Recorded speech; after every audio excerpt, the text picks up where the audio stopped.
জাতিসংঘের সাধারণ পরিষদে ফিলিস্তিনের পক্ষে একটি প্রস্তাব পাশ হওয়ায় রাগে ক্ষোভে বৈশ্বিক সংস্থাটির সনদের একটি কপি ছিঁড়ে টুকরো টুকরো করেছেন ইসরায়েলের রাষ্ট্রদূত গিলাদ এরদান। শুক্রবার জাতিসংঘের সাধারণ পরিষদে ভাষণ দেওয়ার সময় এক পর্যায়ে তিনি এই কাণ্ড করেন। শুক্রবার জাতিসংঘের সাধারণ পরিষদে ফিলিস্তিনের পূর্ণ সদস্যপদের ব্যাপারে ভোটাভুটি হয়। সেখানে প্রস্তাবের পক্ষে ভোট দিয়েছে ১৪৩টি দেশ। অন্যদিকে ২৫টি দেশ ভোট দেওয়া থেকে বিরত থাকে।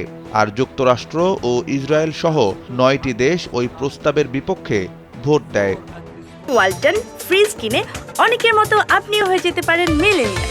সেরা পণ্যের সেরা অফার। প্রস্তাবে ফিলিস্তিনকে জাতিসংঘের পূর্ণ সদস্য হওয়ার যোগ্যতার স্বীকৃতি দেওয়া হয়।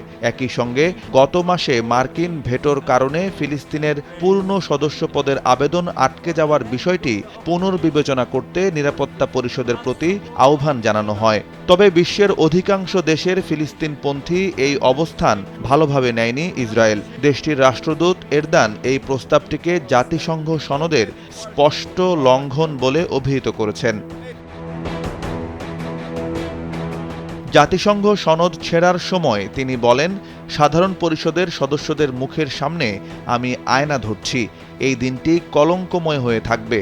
আমি চাই সমগ্র বিশ্ব এই অনৈতিক কাজের মুহূর্তটি মনে রাখুক।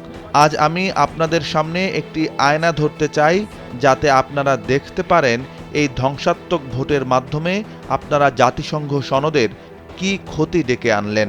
আপনারা নিজের হাতে এই সনদটি ছিঁড়ে ফেললেন। এরপরই তিনি সনদটি ছিঁড়ে টুকরো টুকরো করেন।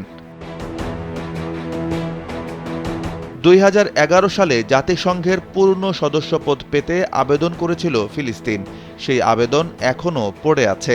গত মাসে নিরাপত্তা পরিষদে ভোটের আয়োজন করা হয়। সেখানে ফিলিস্তিনকে জাতিসংঘে পূর্ণ সদস্যপদ দেওয়ার কথা বলা হয়।